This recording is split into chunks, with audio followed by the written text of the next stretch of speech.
This is gatherings to galas, using special events to raise money, or not, using them for other purposes as well.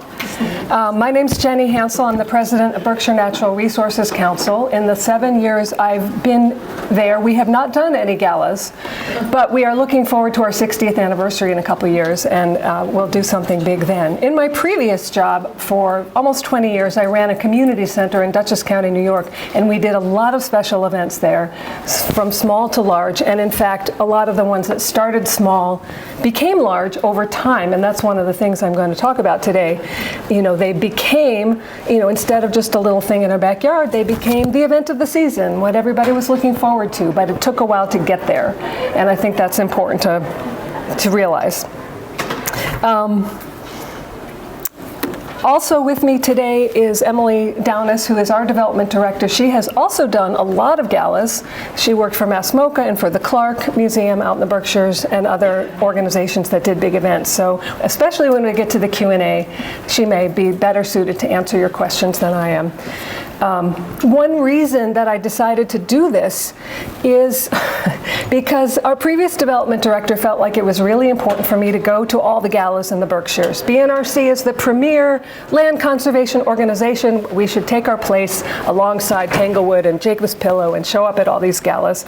And so I went to, the last couple of summers, I went to 5 or 6 of them a year. So I think one year I went to like 8. And on my way home I would go, oh, they did that great. I want to remember that. They should never have done that. That was terrible. And after, a couple of these, I started thinking, God, I should write a book about events. I've been to so many, and I've done so many. And then at the at Raleigh last, where are we now? We're in the spring. Last fall, I was just chatting with Barbara about it, and I said, I've been thinking I should write a book about doing galas. And she said, why don't you do this? So here I am. BNRC, just a little bit of intro of us, founded in 1967. We serve the entire county of Berkshire County, 32 towns. We are coming up on our 30,000 acre mark. That includes about 3,000 in assists, about 23,000 in fee, 23,000 CRs and APRs, and then a few others that we've, trade lands that we aren't counting in that number. So here's what I intend to cover. It's pretty basic. Why might you consider doing a special event? What aren't they good for? What kinds of events might you consider? And especially when we get to the topic of galas in particular, I'm going to get a little bit deeper into the planning. I mean, if any of you ever planned a wedding, it's not that different, especially in terms of the timeline and the amount of work it takes and the amount of money it takes to put on a good party. But you've probably been to weddings that are 25 people in someone's backyard, and we've been to weddings that are 200 people in a banquet hall. Galas can run the gamut as well. And then, the bottom line, what is going to make your event a success? How will you know that you've succeeded? So I'm just going to ask a few hand raises here so I understand who I'm talking to. What role do you play in your organization? Raise your hand if you're the director. Development director? Excuse me, could your mic fall off? No, it's right here. Is the cord going off? Oh, it did fall off. Yes, thank you. Sorry about that. Just go like that? Sure. How's that? You can.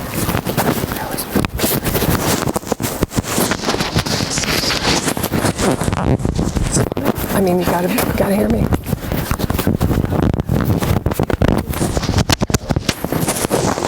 There's the mic for the video. Oh, there's 2 things I should have told you right at the beginning. This is being filmed because they're going to put it online, and there are evaluations. Hopefully I'll remember to tell you this again at the end. The evaluations are online now, so after the session or tomorrow you can go online and fill out your evaluation of this. So I got EDs. How many of you are in development? Great. How many of you are in program? Fantastic. What about people who are something else? Board members? Great. Volunteers? How many paid staff does your organization have? Who here has 1 or fewer paid staff? Okay, doing a gala, that's going to be a challenge for you guys. How many of you are 10 or larger? Okay, so then we've got quite a few in between. How many of you on your staff have a dedicated development person or people? Great, you're going to need that. And how many of you know for sure that you have volunteers or board members who are interested in doing events? Great, that's good. Is there anyone here who's already done a gala? I'm just curious. Fantastic, so you guys can chime in if you think I'm getting anything wrong here. So I am a moderator of a Facebook group called Executive Director Happy Hour. I've been doing this for like 20 years. I recommend it to anybody who's just looking for some support with all the challenges that come up. There are people on there who are, the only staff person, people who have, giant organizations, and a lot of people in between. And so I asked folks a couple months ago when I knew I was planning this, what is your experience with events? What advice would you give? And I got that first one, I hate fundraising events with the passion of 1,000 burning suns. I thought I would hear more of that because that's kind of the cliche, right? Oh my God, the gala, the benefit, I hate this. But a lot of people really dug into what makes it work, and I think it's really important. If everyone's time is being donated, or if you have a lot of volunteers who are really taking the lead on this, that's how you're going to make money. And when I get to the budget, you'll see why. And so the other thing that I think is really important, and I'm going to talk about, is somebody mentioned how important it is that your event be mission focused. You could do a circus, where people come and buy tickets to go to the circus, but nobody's going to leave there knowing anything about your organization. So this person gave the example of raising money for a new kitchen, and everyone was taking cooking classes. One of the best ones I've been to recently is an organization out in the Berkshires called the Greenagers. They have this big, beautiful farm campus where they held the event, and it's an organization that trains. It started out bringing in teenagers to work on trail crews, and now they've expanded to teach teens and young adults in a variety of construction trades. And what they had was a lovely party, nothing unusual, but then they had a panel discussion with a bunch of young adults who had come up through the program, had been teens in the program, and were now crew leaders. And our local state rep, Smitty Pignatelli, interviewed them and led a discussion in what they got out of it, why it was important to them, what they hoped for. And I would bet half the people in the room were in tears and ready to whip out their checkbooks. It was perfect. So these are the questions that I thought of to ask. You may have others. Why do you want to do an event? What are you hoping to get out of it? How are you going to measure success? And always important, and anybody who writes an article about this will talk to you about why you're losing. That time you spend on the event is time you could have spent doing something that would probably raise more money, which is major gifts work, being out there, talking to individuals. If you think about, maybe we'll net $50,000 from this event, that's one donor, that's one conversation, right? So there better be other reasons for doing it other than we're going to raise a lot of money, especially at first. I think who's in charge of making it happen is an interesting one because, at least in my experience, there can be some muddiness. The board members, at my community center, there were a lot of board members who just loved throwing parties, picking out the decor and, planning the food. And they were great at it, and I was terrible at it, but I still felt like it sort of was that balance between governance and management, right? When a board member is volunteering, they work for you, the director, the staff, and so I wanted to have the final say on things. And sometimes it was a power balance issue. So just be clear when you're setting it up, who's the decider, who is doing the legwork, and those might not be the same person. Coming out of all these benefits I've been to, I've thought a lot about what is the experience like for the people who show up at these things. Is it going to be fun? Is it going to be boring? I've been to a lot of boring events where you're sort of milling around for a long time. Excuse me, this is water. And then what's a good fit? What was a good fit for the Northeast Community Center in Millerton is not going to be the same event as Berkshire Natural Resources Council. You know your community, you know what other events are there around you and are successful, you know your people, and so you're going to pick an event that suits you. Berkshire's is a gala community. There is at least one gala every Thursday, Friday, Saturday, Sunday, all summer long. between the big ones like Tanglewood and Jacob's Pillow to Berkshire Immigrant Center to Green Agers, and pretty much everybody else does something. And it's kind of what you do in the Berkshires in the summer other than taking hikes on our trails. So here are some of the whys. You may have others. Donor engagement, and I'm going to talk about this a lot because people are showing up there because they want to support you. They might have other reasons for coming too, but you want them to connect to you and you to connect to them. You might have board members who you wish would go out there and do major gift fundraising, but they don't want to. They'd much rather plan a party. And so this is an opportunity to get them more comfortable with it by how you prep them for the event and what you ask them to do at the event. Events bring you visibility, they bring you publicity. They can grow your donor base if your inner circle is bringing in more people, and if you have tables where they have to fill it up with their friends and relations and connections. You might want to use a party to thank somebody. You might want to use it to celebrate or announce a campaign, a building, a trail, an acquisition, a program. You might want to honor somebody. We started at our community center the Community Service Awards. So every year we would honor some leader in the community, and that kind of created its own momentum because then they would bring in their people to see themselves being honored, and that just extended the circles. And again, bringing supporters together. I talked to a woman I know in the Berkshires. She runs the Berkshire Museum, and I said, I'm doing this, and what are your thoughts? You guys do a benefit every year. And she said, everybody comes to see who else is there. It's like see and be seen, but it creates, if you do it well, like the Green Agers did, there's just an energy and an excitement, and people leave there remembering the experience they had and that they had it with you. And feeling like I'm part of something important, I'm part of something meaningful.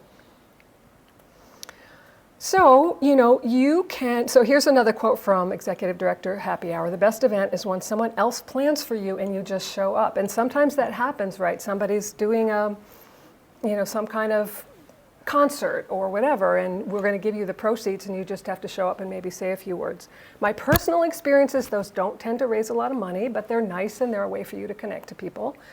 But you also can start with events that you already do, right? You probably have outings on your trails or, educational programs, and those can be seen as donor cultivation events, right? Depending on how you connect to people and how you follow up with them, that's a really good starting place. Another sort of lower lift is a house party. A donor or a volunteer has a cocktail party. They invite their friends. Ideally, they do the food and drink and they pay for it, and you just show up. Maybe you help with some of the logistics. You get up and you talk for a very short period of time. You have some things to hand out. You have something exciting to share, and then you follow up with people. And I'm going to say that word follow up a lot of times, and I will get to that. We at the community center, one of the events we did was a big town-wide music event. So, a concert. If you can find a way to make it connected to your mission. Mass Audubon and many other organizations do trail races. That's a great fit because that gets people out on your property, but there's logistics to that, right? You need the timing and the water stations and ticketing and all of that. Movie screenings, and you don't have to call it a gala, call it a benefit, call it a celebration, call it a party, call it whatever you want. What do you need? So now I'm going to sort of segue into galas in particular. You need volunteers. You need this. If you are doing this with all paid staff, you can still get a lot out of it, but you probably won't make any money or very much. It just helps so much to have volunteers. And volunteers, Emily and I were talking about this yesterday, volunteers can be a challenge too because they might want to come and just, it's really more social time for them, and they're not, with their friends who are volunteers and they're not really doing much work. But you need a few key people who are really going to have that clipboard and the checklist and make the phone calls and go pick up the thing and set it up at the space and all those things. If you're big enough that you have some development staff, you're probably going to have someone who's devoted to this for a significant period of time, and the volunteers are in support of that. It really helps to be underwriting. And by the way, if you're taking notes, I'll be happy to post this on the portal afterwards, this whole presentation, so the notes will be there. You're going to have a lot better chance of making money in the end if somebody's underwriting the expenses in the beginning, or you have some reserve for that. You want to know who you're trying to reach, who wants to come to this event, and again, what do they want to get out of it? What are you hoping they will experience? And then you need to get into the planning, the master task list, the timeline, the check boxes. And you need a budget, which we'll get to. So when you're thinking about how to plan this, how am I going to do my gala? Again, in the Berkshires, we have to pick a day if we're going to do this for our 60th in 2 years that is not the same day as somebody else's benefit. And finding that day is going to be a challenge. It might have to be in like November or something, but I think that's when Mass MoCA goes. And you need enough time to plan. People, I planned my wedding in 6 months, but most people take a year or two. So we are starting to talk now about what we're going to do in 2027. Again, this is sort of a workload issue. The underwriting might come from sponsors, those businesses whose logo is going to go on the program and on the banner, and whose funds you receive well in advance that are paying for the rentals and the venue and the down payment on the caterer and all that stuff. And they expect to get something in return, publicity at a minimum, probably free tickets. So you need to plan that out. The location can be tricky. If you have, we have trailheads, but they don't have bathrooms and they're not necessarily accessible and they're not going to fit very many people. And obviously the impact of a number of people at a trail isn't what we want. So we have to find another place to do it. A hotel ballroom, and I say that sort of with an eye roll because I really, that can be the most boring, deadly venue, but it might be what's available to you, and you have to use some creativity. It's like your prom, under the sea or whatever. You have to make it fun. You need bathrooms. You need parking. You need, people have to be able to get in and get out. We have sometimes done events at places that didn't have enough parking, so we had a van going back and forth from a bigger parking area. A couple volunteers who you have to put on your insurance. You rent a van or two. Community center had vans, so we didn't have that cost. Food and drink can be super simple, or it can be a giant banquet with the prices according. Are you hiring a caterer? Are you volunteers? Is it a potluck, right? It can be anything.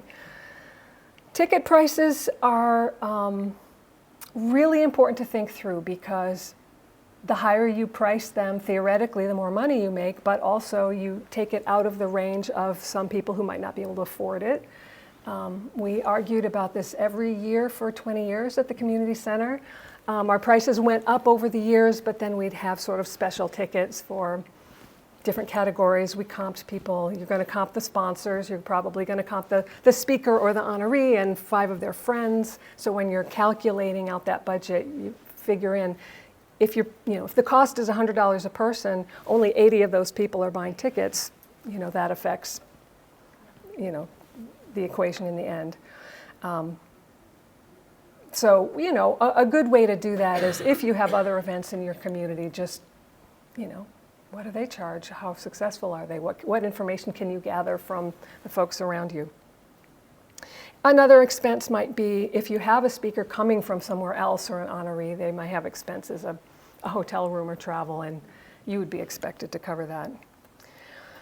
A host committee is a really great way to start getting the word out. Usually a host committee is that sort of honorary chair and the honorary list of people who just are willing to put their name on it, who are well known in your community, to the people that you hope will come, right? You've got to have the right fit. Community leaders who, if somebody sees that invitation or the thing on social media, they go, oh, he's going to be there, she's going to be there, I want to go. That feels relevant to me. Tables, that's the thing where somebody, usually it's going to be a board member, buys, instead of a $100 ticket, they buy a table of 8 or 10 for $1,500 or $2,000, so the per person revenue is bigger, and also they're filling up that table with people that they know who might not have come otherwise. Not every single one of those people is going to be leave, some of them are just there because their friend invited them or because it's a party, but hopefully some of them come and get really excited about what you do. Or maybe they've heard about you and this is their first chance to really get to know you. I have found that board members love auctions. I hate auctions. We'll get a little bit into that. They are a lot of work to go find the items, to find the right items for your people that are the kinds of things that they want to do or pay for at the right price that's going to make it worth the effort. Setting it up, making sure everybody gets the things that they bought afterwards. There are other much better ways to raise a lot of money quickly, and we'll talk about that. I went to an auction last summer where every single item was, I don't know, $2,000 or $3,000 or more, and every single one of them involved alcohol. They were winery tours in France and, going to a beer brewery, whatever. I don't have $2,000 to spend, but I would have spent $150 on something, and I don't drink, so none of those worked for me. And so just be mindful of that kind of thing. Have a diversity. If there's a little time, I might show you an auction that's for an organization that I'm on the board of. It's called Her Future Coalition, and we work with survivors of human trafficking in India. And the event is next month. The auction's online, and it has items ranging from like 50 to 6,000 and everywhere in between. So it really runs the gamut. Everybody can do something. For some reason, a lot of events, I went to an event a couple summers ago where somebody said, everybody's tired of the paddle raise, so we're just going to have a QR code in your program and you can just, snap the QR code and give. And I was like, no. Auctions are anti-democratic. Paddle raises, if you do them well, are very democratic and very welcoming and very exciting, and I'll talk a little bit more about that in a minute. Are you going to have music? Are you going to have a DJ? Are people going to dance? The Jacob's Pillow benefit is by far the most fun benefit of the summer because after all the stuff is done, they have dancing for like 3 hours, and they always have a great band. What does your crowd want to do? Maybe you want a contra dance or a square dance, maybe contact improv, I don't know. I certainly don't encourage you to do anything mediocrely, but if you're following up, the party can be just okay and still reach your goals in the end if you're doing follow-up well. You're here because you think you might want to do a gala. So remember that most galas take a while to get to be gala size. Our Chef and Farmer Brunch started, I think the first year it raised $5,000. This year I'm long gone, but I think they raised $250,000 last summer. Spring for Sound, which I'll also talk about, went from 3 bands in our backyard to village-wide, thousands of people coming, raising tens of thousands of dollars. Both very mission-centric also for our organization. So when you're working out the budget and thinking about how much you might net for it, you'll get a better sense of, is this worth your time versus how much work you and all your volunteers are spending on it. And, you have to ask, is there something else we could be doing with that time that would accomplish the goals that we've already established, that we've said what we want out of this? We want publicity, we want to honor somebody, we want this and that. Maybe a gala really is the best way, but maybe it's not. When you're looking at revenue, the sponsorships, hopefully you're going to get a good chunk from that because that's your starting cash often. The tables, as we mentioned, can be a good source. Individual tickets, making sure you're accounting for those comps and freebies. The auction, the paddle raise, you might be selling things. At Spring for Sound, our concert event, we had a cash bar with beer. Because of that event is no longer done in Millerton, New York, and that's another whole story, but it brought in a lot of money. And you might have vendors like a food truck or, who knows what else. Your expenses, be realistic about the staff time. What consultants might you hire? You could hire an event planner. That takes a lot of the load off of you. You're definitely going to want to hire a professional auctioneer. I have been to a lot of events where it was somebody's cousin or uncle, or the bartender down the street who's done an auction before.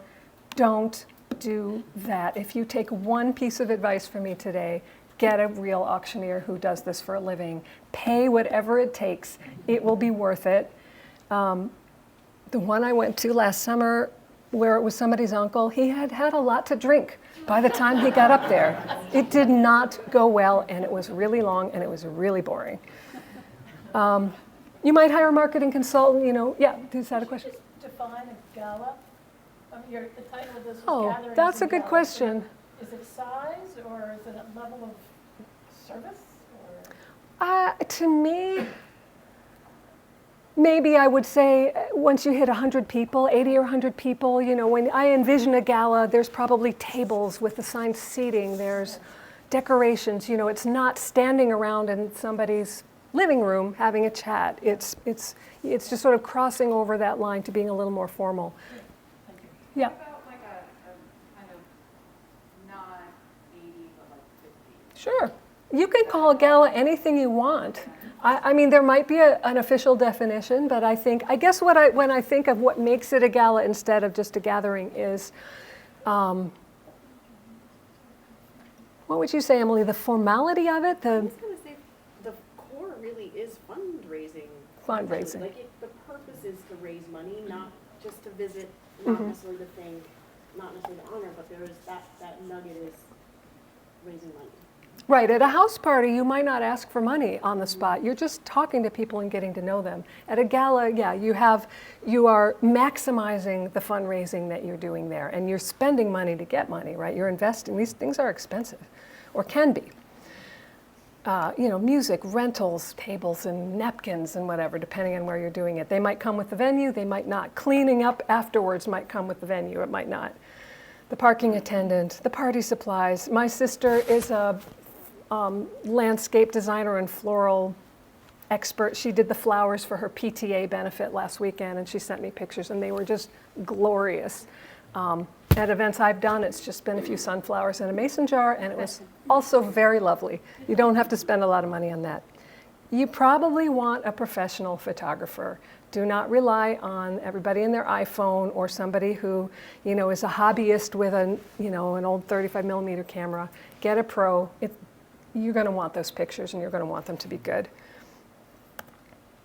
Okay, here is an actual sample income and expense budget.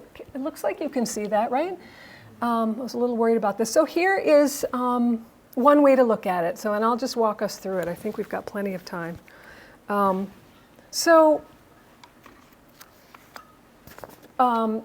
some of these, you probably can do whoops, I did not mean to do that. Let's go back. Okay. That's not the actual spreadsheet, that's a screenshot. So this shows maybe you might have a few levels of underwriter. One, the highest level might be 5,000, then there's a 2,000 and a 500, right? Gold, silver, bronze, chickadee, wren, eagle, whatever you want to call it. And how many of each, right? So one underwriter at 5,000 equals $5,000 in revenue. Maybe you'll have 3 at the $2,000 level, gets you 6,000, and so on. And the same with ticket sales. I was looking at maybe imagining around 125 to 150 people at this. So I estimated at, our highest level is 250. We're not selling a ton of those because we're just getting started, maybe a few more at 150, and then most of them are going to be at your $100 level, 80 for $8,000. And then you've got a few tables. You've got some board members, maybe a total of 4 who are willing to do a regular table and a platinum table. And so the platinum table gets something extra, right? They get special hors d'oeuvres, or, the musician comes and sits with them for a while, whatever makes it feel, a little pre-party. There's a lot of things that you can do. So then at the bottom of that section, I added comp tickets. The sponsors here are going to get some comps. You might have some others, so I made that into 15. And then up at the top, I did the math, the equation, that's 155 total guests. But, and I don't know if you've done this, Emily, not everybody's actually going to show up. So I came up with 80%. It's pretty typical, so that's 124, and that's the number that we use with the caterer. Does that sound right to you? Depends. Okay. All right, we're going to raise $2,500 from our silent auction, and we've created a special little spreadsheet to say, all right, we've got a couple of items from local shops that are going to go for maybe $100 each. We've got one really big trip. We've got the basket of beer and wine. You're going to actually go through and figure out realistically how much that is. Paddle raise the first year, $40,000 would be great. Again, by the time I left the community center, we'd gotten it up to 200, but it took a while. Once we hired that professional auctioneer, that's when we really hit it. You may or may not want to sell t-shirts. You may or may not have a cash bar. You may or may not have a program with advertising. But if you do, how many pages, how many ads, figure that out on a separate sheet. Same with vendors. That's a big number for vendors. Actually, 1,000 might be more realistic, but it depends on who your vendors are. So here I've got 82,000-ish total revenue. Expenses, sponsor benefits, if you're giving them something special. We're leaving staff time out for the moment. Event planner you might hire, the musicians, the professional auctioneer, the professional photographer, the venue rental, and so on, right? These are all the things that you might have. I strongly encourage doing actual paper invitations. You know your mailing list best. You know if most of your people are on email now and don't need the paper invitation. For us at BNRC, you still have to have that thing that shows up in an envelope. Makes it more special. So I, in thinking about the catering, I thought $100 a person, that's a nice meal with some wine and beer, a nice dessert. It's, sort of, whoops, did that again. It's sort of mid-range probably. Put in a lot of money for tents. If you're going to be outside, you're going to need big tents, tables, chairs, napkins, all of that stuff. That's a lot. And so on. So at the bottom, I had total expenses, $44,000. So, net revenue, look at that, $37,000. But if you look off on the side, then I started thinking about what is the staff time we're spending on this. Say you had a fundraising assistant who's spending an average of 10 hours a week for the next year. It's going to be less at the beginning and 100 hours a week for those last 2 weeks and the couple weeks after, right? Your development director is going to spend a ton of time on it, and maybe you have another person. You're going to figure out their hourly rate. You're going to figure out how many hours. Total staff time, $52,000. Fringe, $15,000 if you're going to do it at 30%. So $68,000 to add into the budget. Suddenly you're going from net positive $37,000 to net negative around $30,000. So again, what are your goals? Is the goal to raise a lot of cash? Then bring these expense numbers down. Don't do $13,000 in rentals. Find something less expensive.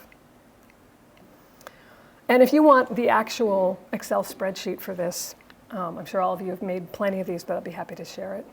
Any questions about this one before I go on? You're not, you're just covering your expenses with like caterers and stuff. You're not trying to like make a little surcharge from the sales of that. No, this is just what you're spending on it yourself. So yeah, there's not like, yeah. Forgive my ignorance, what's a paddle raise? We're going to get to that. Okay, that's the next slide. Okay, I told you what I think about auctions. The nice thing about silent auctions is if you're sort of milling around during the cocktail hour, at least you can walk around and look at the items and chat with people. Oh, that fly fishing trip looks really fun. I think I'll bid on that. It gives you people something to talk about it. All right, here's how a paddle raise works. Everybody gets a paddle with a number, and you are recording those numbers as they come in. If you're really sophisticated, you're also capturing their credit card numbers as they come in, so it's a lot easier to cash out at the end. And you've got an auctioneer who stands up there, and he talks for 30, you've already shown your video. You've already, sort of had your program that gets people excited and ready to jump. So the auctioneer gets up there and says, I know we're all excited. We're going to start we have a goal tonight of $100,000. We're going to start the bidding at $25,000. And everybody who wants to give $25,000 raises their paddle, and you've got a bunch of volunteers around the perimeter writing down, Mr. 389 bid $25,000. Now, don't do $25,000 unless you know you have one person in the audience who is going to do that. Because even if that's money you would have raised anyway, even if that's the board member who gives $25,000 every year, it gets everybody excited and happy and motivated to give. Now, you don't count that $25,000 in your revenue for the event because you would have gotten it anyway. But it gets things going. And then they go down, so, okay, we had 2 people at 25, now we're going to go to 20, we're going to go to 15. And it goes fast, right? If the person is good, in 5 minutes, you've gone all the way through all the numbers, and suddenly, if you've got people with their calculators, suddenly you've hit your goal. And why is it democratic? Because you can go all the way down to $25. Everybody can participate. Everybody can feel like they're a part of it. I have been to benefits where the lowest number they did was $2,500. There were a lot of people in that audience who did not raise their paddles, who would have, and they left money on the table. I just didn't understand that. That's why I'm doing this, is to tell you how to do it right. And then there's sort of the theatrics of it, like, okay, we've hit $100,000, but if we could get to 150, then we can do this other big thing that we've been telling you about. And somebody just whispered in the auctioneer's ear, there's somebody in the audience, an anonymous donor who couldn't be here tonight, and he just called, and he's going to give another $10,000 if we can match it right now, right? Like, you set all that up in advance. So and probably most people in the audience will know that you set it up in the advance, but it just adds some drama. It gets people, it's just fun. And you if you're doing it well, you're raising a lot of money. Are there any paddle raise tips that I've left out that you can think of, Emily, or anyone? Can you guys hear me okay? Yeah. I'm just gonna say, what Jenny's saying is like the ideal. It works really well, you go quick, people get excited, and it is really motivating. I've seen some smaller scale ones where they do actually talk through, like, for $5,000 you're going to help us renovate the playground, who, oh, $5,000, yay, for $1,000 we're going to get, this pays for an after-school counselor for 6 programs, so we have 6 people who will do that. So you can add a little of the programming in behind it, but, she started talking about a really great, like, high-end version is kind of just the money roll through, but adding that story behind it is also really good. I've been to those. Yeah. It slows it down, and if you would give $5,000, but the playground isn't your thing, then maybe that's a little off-putting. Whoops, there goes my water. So, again, what works for your audience? I saw a hand over here. I was going to say, I've also seen paddle raises where they're not asking for money that day, they're asking to promise to contribute on a day of giving. So I used to work with an organization in Rhode Island that had 401 gifts, so they would do a paddle raise to donate on 401 gifts. So then we would get their information, call that day, and we would be able to get their donation. So. Did everybody hear that? I can repeat it if you didn't hear. So she's talking about an event that she's been to where they didn't give on that day. They were making a commitment to give on a giving day in that community. I wonder how many people didn't follow through. Yeah. Any more questions about the paddle raise? Jenny? Yeah. I have a question. Do you find, do you see donors that are maybe giving at the $1,000 level that walk into that room and get caught up in the energy and give at the $5,000? Absolutely. Does it really raise that? Most of the people on your list who are giving 100 or 150 can probably give 1,000. Most of the people on your list who are giving 1,000 can probably give 5,000. And that's a way to get them to give more. And then they're at that level, right, for the next time. Now you've got a $5,000 donor that you didn't have before. And do you ever have someone that, like, in the paddle raise that gives like $250, but they usually give 1,000? Do you still call them at your annual appeal, being like, okay, it's time to give 1,000? Of course. You never miss an opportunity to ask for money. It's one of the weirdest things people do is, they gave in the spring, so we're not going to ask them in the fall. Keep asking. They'll give, don't ever not ask. Unless they just gave last week, right? Question? Yeah, I was wondering if you have any thoughts about hybrid auctions, so online and then switching to a live auction at the event. Yeah. So, our organization does that, and the online auction opens it up to a much larger community that's not going to be local and might not attend the event, but then we switch to the live auction maybe for some higher items at the end. I was just wondering if you've had any experience with that. Well, this one that I mentioned, the Her Future Coalition, that's exactly how it works. They have a global support network of donors, and the event is in Charleston. only Charleston people probably are coming, and us board members from all over. And so that's how it's going to go. And I think that this is the first year we've done it, so I'll have much better thoughts on it after that. But that's what we're trying, and I think it makes sense to me that you engage as many people as possible. And there's a lot of platforms now that make these kinds of things easier. Another thing that you can do at benefits that I've seen, I haven't done, is a text to give option where you put a QR code up on the screen and people can just, instead of, oh, here's your program, do it tonight when you go home, everybody hold up your phones right now and click the QR code. 10 years ago, or I remember after Katrina, it was sort of like text this number to this number and it's an automatic $5 gift. Now it's much better because with the QR code people can give at any different level. Yeah. I just wanted to share that I was just at a gala that had a really nice, effective system for this, and this is just a logistical comment for folks who've never done the paddle operationally. And it was just efficient. Their registration table or entrance table, they flipped over to be the checkout table when you left. So when people went in, they registered, and when they left, they had to go past it, and they would say like, "This is my number," and then pay. Before they left, so you make sure you capture. You have to do that. You have to have somebody who's capturing the people at the end. If it's an auction with physical items, that's probably where you're going to go to pick them up. And then if it's a paddle raise and you haven't already captured their credit card at the beginning, that's where they're going to go and write you the check or give you whatever. And so again, who's staffing that? And how many people are you going to need so your donors aren't waiting in line for 10 minutes when they just want to go home? Yeah. Yeah, just a couple thoughts. One is, if you feel like you've got reluctant donors in the room, it's okay to remind them it's a fundraiser. And that's why they're there, and sometimes they forget that. So, so I think that's important. It's sort of an important culture to keep that vibe going. Yeah, especially if you're not used to doing fundraisers with these people. If it's new to them, oh, you want me to do what? I thought I was just here because I love you guys. Right.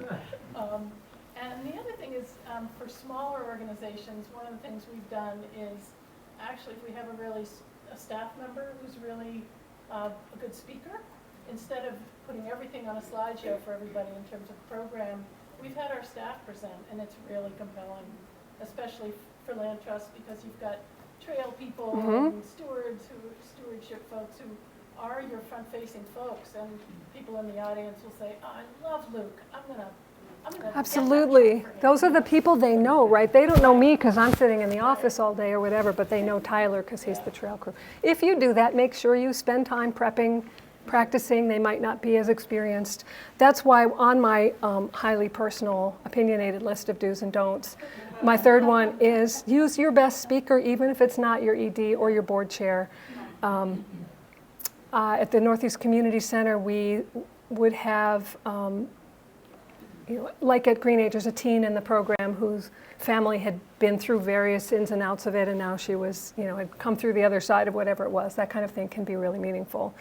I'm not getting into videos and those kinds of presentations at all, but that's another really great way, a 2-minute or 3-minute video that, shows the child, fishing and this beautiful landscape that you saved and people walking on the trail and whatever images that you want to get across with little snippets of talking heads. We've all seen 1,000 of those. Every community has a videographer somewhere, or you can find those. I don't have a contact list or anything, but I think those are also worth hiring a professional and doing it well if you're going to do it. The rules of good fundraising apply.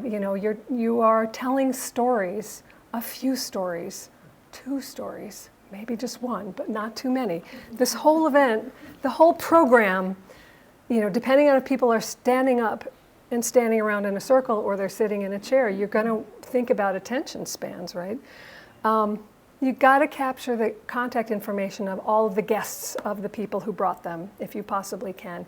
And if you don't have a way to do that as they're coming in, call that board member the next day and ask them to share who came. And then you're going to make your follow-up plan getting to that. So here is a don't that I think is incredibly important. How many benefits have you been to where you're sort of standing around and you don't know anybody and nobody from the organization bothers to come up to you and engage you, and meanwhile, the staff is sitting at the table talking to each other and the board members are just talking to their friends. Of course they're going to want to do that. They brought their friends to the party.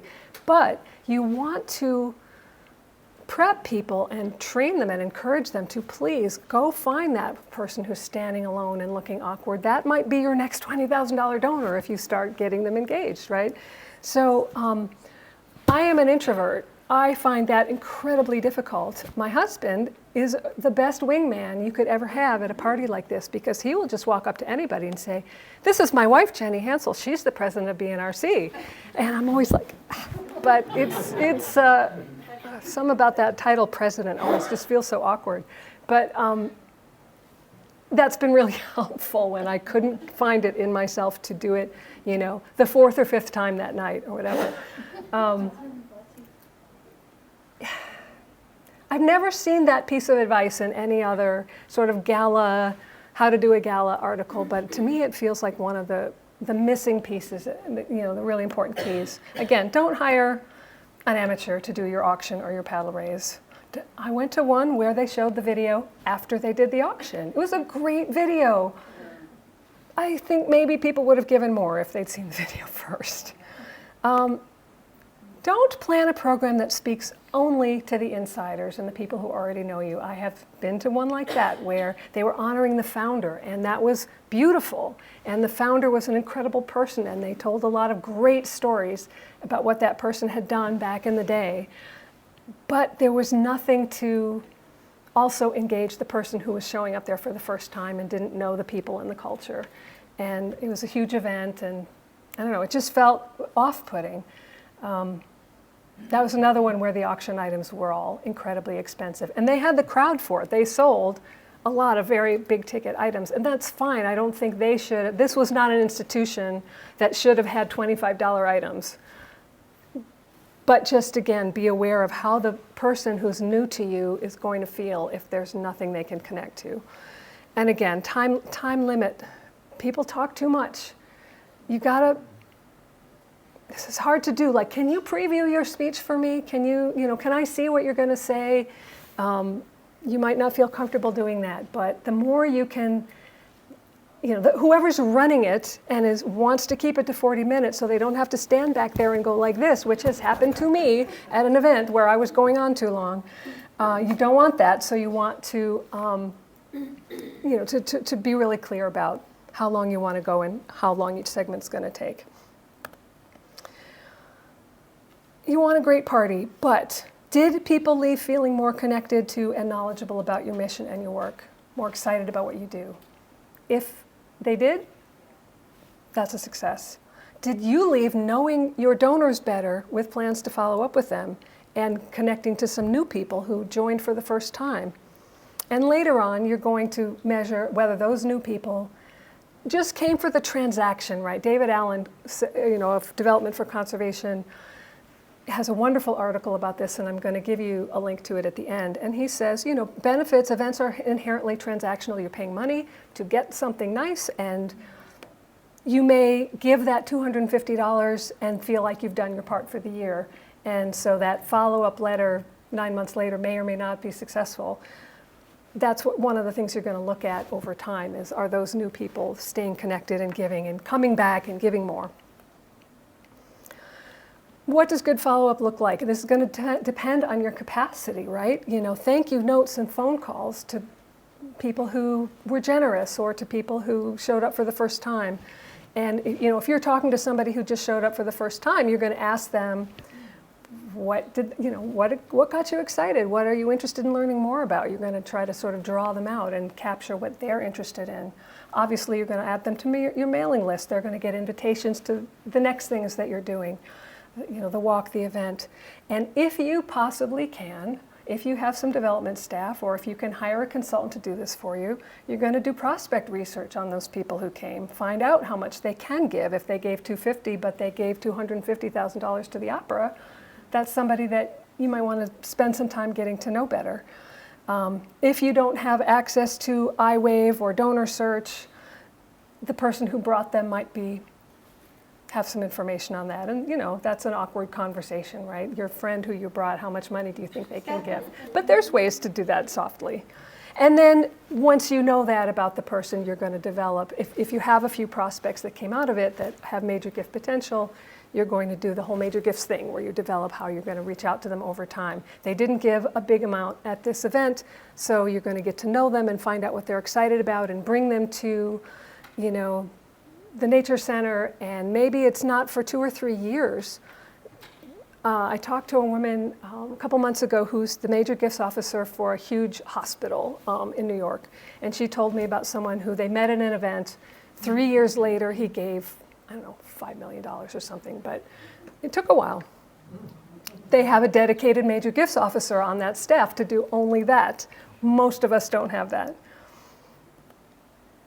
Okay, so raising money is obviously the bottom line. You want this to be worth the time you put in as a fundraiser, but be real when you're planning. How much work is it going to be? Who's doing the work? Who's going to pay for it? And what are you not doing? What's the opportunity cost because you're doing this instead of something else?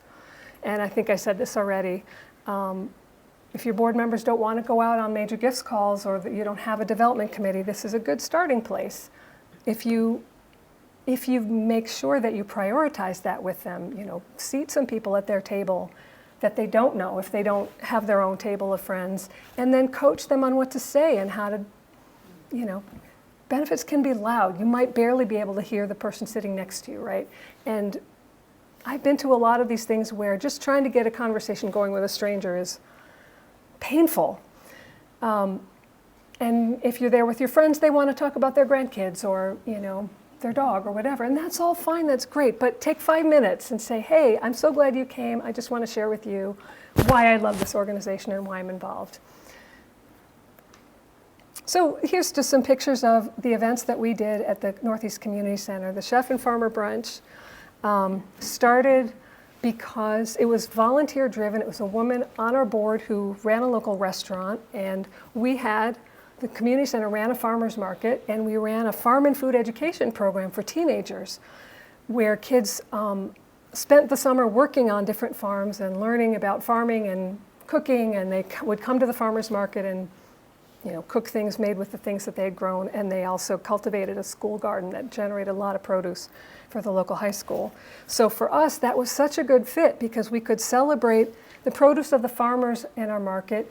It was staffed by the teens in large part, so they would, you know, be serving. They had their own booth because the way it worked is different chefs would come and have a booth that we would match them with a couple local farmers so that you could say, those signs say, you know, this is the beef from this local farm and these are the tomatoes from that local farm. So everybody was sort of getting some publicity and featured, and it made a little bit of money the first year. I think 50 people came. We made a few $1,000s. By the last year, I was there when we honored the Harneys of Harney Tea, who are based in Millerton, and we had that professional auctioneer. It was around 200,000, and now I think they do much more than that. Spring for Sound was another fabulous event, also very mission-centric because we were a community center. It built community. It found ways in a town where it felt like the population was aging and the young people were leaving to really engage young people, to come back, to spend the day in town, to spend money at the shops. The last year I did it, there were 30 bands at 5 or 6 venues from 10 o'clock in the morning to, I think we went to 11 at night. Volunteer driven, very much volunteer driven. But in both cases, the sort of back office work for the brunch and for this were done by paid staff. Putting together the program and just sort of being on top of the budget and writing the checks for the rentals and everything that wasn't the fun part, we did. The fun part, the decor, bringing in the bands, that was the volunteers. That was fine, it worked great. All right, coming to the end here, these 2 QR codes, if you want to scan them or when I send you the this afterwards, you can do it then. David Allen's article, Ideas to Improve Your Fundraising Events and 7 Reasons Not to Do Them, is fantastic. He covers a lot of the ground that I do, but with a slightly different angle and, hits some other points. And if you don't get his newsletter, you should, because it's fantastic. It comes every Tuesday morning. And Kim Klein is just another sort of great fundraising wise person. This article came out decades ago, but I still read it from time to time. She has a lot of stuff on grassroots fundraising that are really useful for groups like ours. Okay, I'm going to get more water. Questions, discussion, sharing ideas, thoughts? Yes?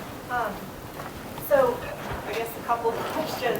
One, so if you're an organization that we do events, we host big gatherings, but we have never done something as overt as we're trying to raise X number of dollars today and, either paddle raise, get out your checkbooks, let's do it. That's not part of our donor culture. So do you see a venue in which maybe it's not the right fit for your organization to do something like that versus general, community awareness and donor cultivation type events where you then have that follow-up that, has the more direct ask with it, just not at that event?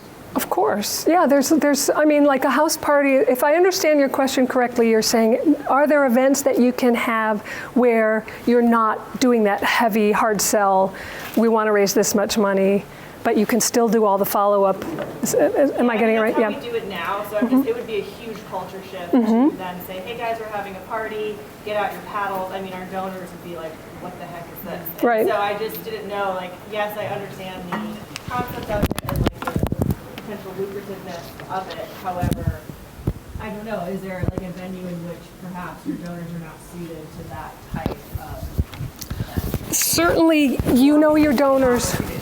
You know your donors better than anybody, but you might also be surprised. They're your donors because they want to support you. So I would certainly not suggest you do something you're not comfortable with if you feel like something much lower key, a gathering at somebody's house or a little party that's, has some of these elements but doesn't have the hard sell. But just be clear about why you're doing it, and is it a fundraiser, or is it cultivation, or is it education, or is it something else? If it's a fundraiser, you want to go hard on the fundraising, I think. But it might be, you might want to ease into it and sort of add elements like this over time.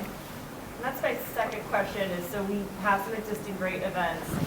Have you ever transitioned an event that was just a fundraiser, a gathering kind of thing, into a more overt fundraiser? Absolutely. Or is it better to start a new separate event?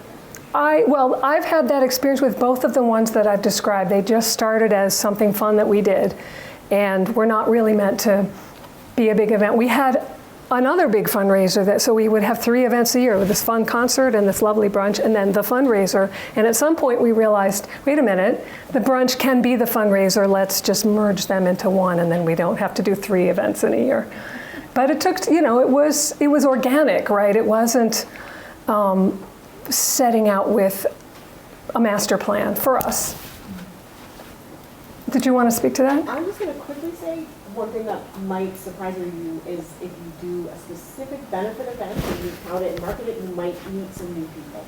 Some of the organizations I've worked for, we had people that we called event donors only. Like, we tried our hardest, we called them, we sent them lovely things, we tried to get them in meetings. They just wanted to come to the party. So there is another group of folks out there, maybe younger, maybe not, I don't know, who know the gala scene and would respond to that. So, but you don't have to do a gala. That's what I think Jenny wanted to be clear about. Oftentimes boards are like, let's think about a gala. The numbers are really tight, It's a lot of staff time, it's a lot of work, and you have to really weigh those pros and cons. I think your point about bringing in different groups if you do a different kind of event than your donors are used to is actually really important. That was what Spring for Sound did to us. We were sort of like the older folks, that's who supported us, the old timers. Suddenly, when Spring for Sound became big, we had, 20 and 30 somethings coming out of our ears, just delighted to be a part of it. And it meant something to them to be supporting the community center, but they were also just there because it was a ton of fun. A lot of other hands. I'm going to just start and sort of work my way across. Janet. So we used used to do a gala, we don't do it anymore, but we have found some really successful sort of cultivation events, I would say. But my board, certain board members have, since we stopped doing the gala, been like, do events, do events, do events. And we do a million educational program, you know, other kinds of things, and we do a few cultivation events. So we're about to launch a capital campaign, and we are gonna do some more sort of cultivation / fundraising events for that. And the board members who want to host an event and think we should go to Boston and do this, and they will not ask anyone for money.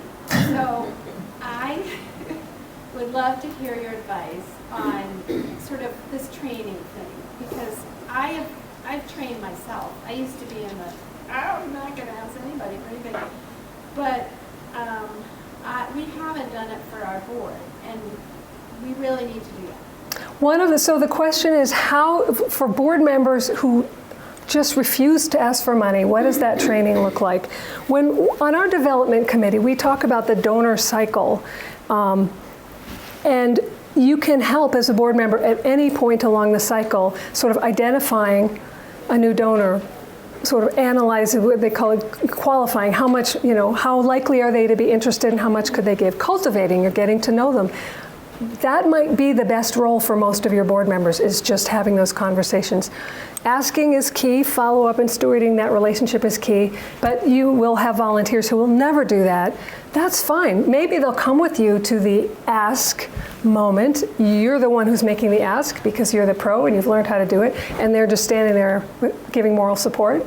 That's fine. And maybe they'll get there eventually, but there's a lot they can do that's more than they're doing now, that you can help them. And you know, they will be afraid if you say, I'm going to do some fundraising training, that you're going to make them ask for money. And you just have to remind them over and over again. You don't have to if you don't want to, but here's a lot of other things you could do.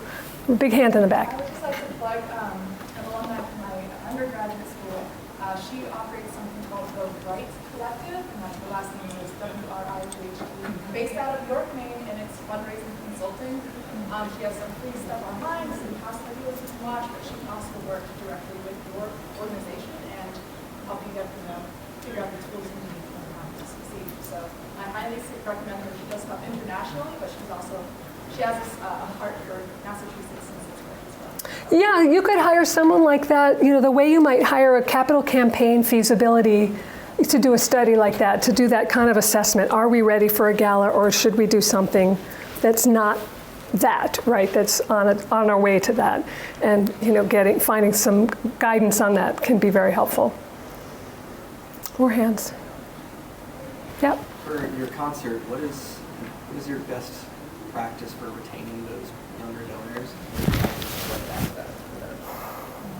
That one is an interesting example because we don't necessarily capture everybody's name, right? There's a ticket table and people are buying their tickets in cash or using Venmo or whatever it is, and we may or may not know who they are.